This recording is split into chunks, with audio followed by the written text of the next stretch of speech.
নমস্কার বন্ধুরা, চম্পাস কিচেনে সবাইকে স্বাগত জানাই। আজকের রেসিপি হচ্ছে মাটন কারি। মাটনের এই প্রিপারেশনটা আমি কি করে তৈরি করি, চলো তার রেসিপিটা চটপট দেখে নেওয়া যাক।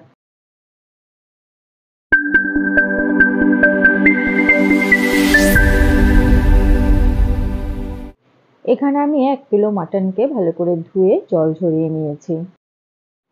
মাংসটাকে ম্যারিনেট করব, এর জন্য এর মধ্যে দিচ্ছি 2 টিস্পুন লবণ, 2 টিস্পুন হলুদ গুঁড়ো দিয়ে দিচ্ছি। একই সাথে 1 টিস্পুন লাল লঙ্কা গুঁড়ো দিলাম, আর দেবো হাফ কাপ পরিমাণ টক দই।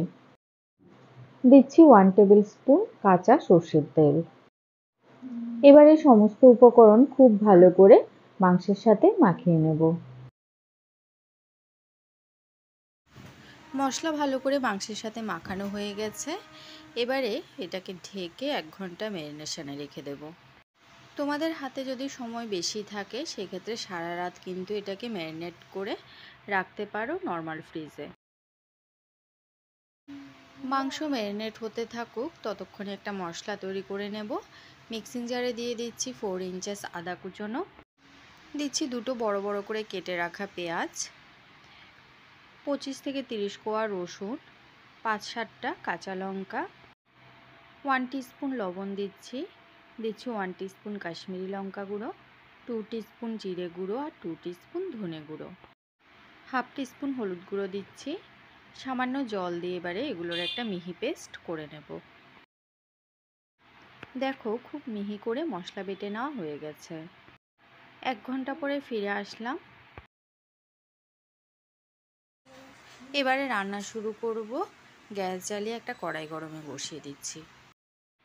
কড়াই খুব ভালো করে গরম হয়ে গেছে। এবারে দিচ্ছি হাফ কাপ সর্ষের তেল। ডুমো ডুমো করে কেটে রাখা এবারে গরম তেলে আলু দিয়ে দিলাম। 5টা গোটা রসুনও আলুর সাথে ভেজে নিচ্ছি। খুব সামান্য 1/4 টিস্পুন করে লবণ আর হলুদ গুঁড়ো দিচ্ছি।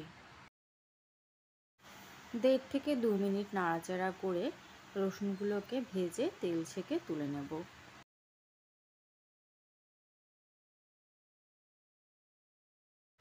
আলুগুলোকে যেহেতু আমি বেশ বড় বড় করে কেটেছি, তাই এগুলো সেদ্ধ হতে একটু সময় লাগবে। তো এই জন্য গ্যাসের আঁচটা লোতে রেখে এটাকে 10 মিনিট ঢেকে সেদ্ধ করে নেব। 10 মিনিট আলুগুলোকে ঢেকে সেদ্ধ করার পরে আলু কিন্তু ভাজা ভাজা হয়ে গেছে। এবারে আলুগুলোকে তেল ছেঁকে একটা বাটিতে নামিয়ে রেখে দিচ্ছি। আলু ভাজার ওই তেলে এবারে শুকনো লঙ্কা তেজপাতা ফোড়নে দিয়ে দিলাম। কিছুক্ষণ নাড়াচাড়া করে লঙ্কাগুলোকে কালো করে ভেজে দিচ্ছি হাফ টিস্পুন গোটা জিরে আর 1 টিস্পুন চিনি। গ্যাসের আঁচটা মিডিয়াম টু লোতে রেখে এবারে ফোড়নের মশলাগুলোকে ভেজে নেব। এই সময় দিচ্ছি কিছু গোটা গরম মশলা। কিছুক্ষণ অপেক্ষা করার পরে দেখো চিনি খুব সুন্দর লালচে হয়ে ফুলে উঠেছে। এবারে এর মধ্যে 1 কাপ কুচনো পেঁয়াজ দিলাম। 2 থেকে 3 মিনিট সময় নিয়ে পেঁয়াজ কুচনোটাকে একদম লাল লাল করে ভেজে নিয়েছি। পেঁয়াজ থেকে একদম সুন্দর একটা যখন গন্ধ বেরোবে, এই সময় দিতে হবে বেটে রাখা মশলা। মিক্সিং জারটা ধুয়ে সামান্য জল দিচ্ছি।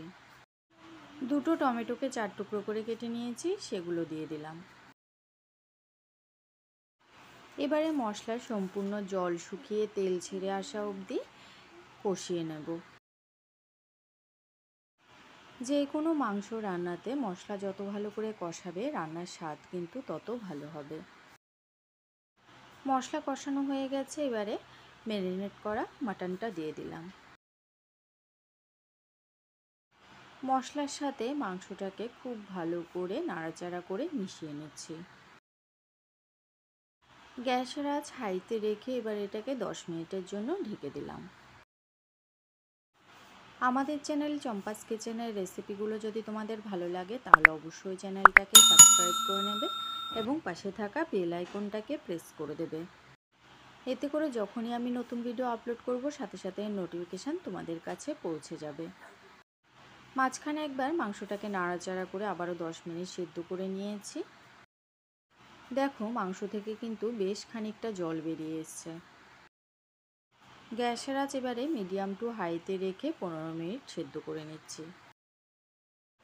আরও 15 মিনিট ঢেকে সেদ্ধ করার পরে দেখো মাংস কিন্তু খুব সুন্দর করে কষানো হয়ে গেছে।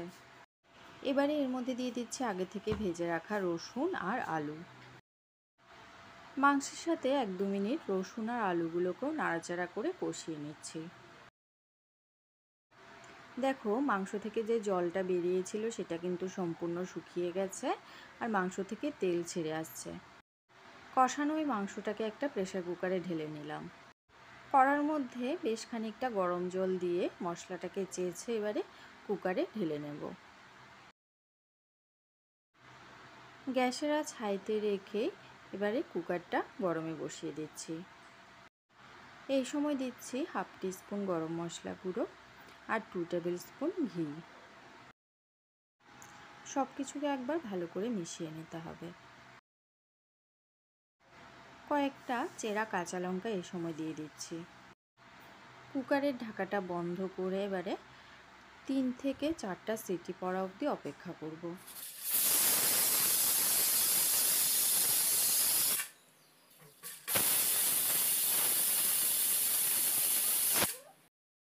এবারে গ্যাসের আঁচটাকে অফ করে দিলাম আর কুকারটাকে পুরোপুরি ঠান্ডা হওয়ার জন্য একটা সাইডে রেখে দিচ্ছি। কিছুক্ষণ অপেক্ষা করার পরে কুকার পুরোপুরি ঠান্ডা হয়ে গেছে। মাটনের দেখো খুব সুন্দর একটা কালার হয়েছে। মাংস কতটা সেদ্ধ হয়েছে তোমাদের দেখিয়ে দিচ্ছি। দেখো মাংস কিন্তু একদম তুলতুলে নরম হয়ে গেছে। রেসিপিটা কেমন লাগলো অবশ্যই কমেন্ট করে জানাবে। ভালো লাগলে লাইক করবে আর তোমার বন্ধুদের সাথে ভিডিওটাকে শেয়ার করতে কিন্তু একদম ভুলবে না।